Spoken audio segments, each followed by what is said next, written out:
എന്താടാ ഇപ്പൊ ഒരു വിവരവും ഇല്ലല്ലോ, വാട്സപ്പിൽ മെസ്സേജ് ഇല്ല.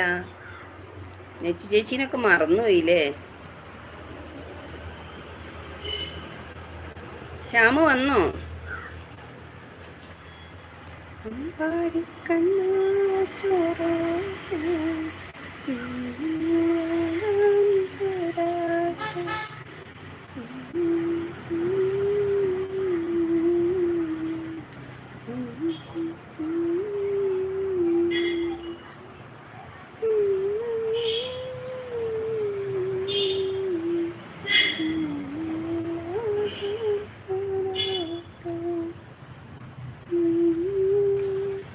ഇല്ല, മറന്നില്ല. ശ്യാം ചേട്ടൻ വന്നിട്ട് പോയി. ഓക്കെ, വിളിക്കുമ്പോൾ അന്വേഷണം പറയട്ടോ. ഞാൻ ഇടയ്ക്ക് അവനെ ഫേസ്ബുക്കിൽ കാണാറുണ്ട്, ഇടയ്ക്ക് വല്ലപ്പോഴും, പിന്നെ അങ്ങനെ കാണാറില്ല.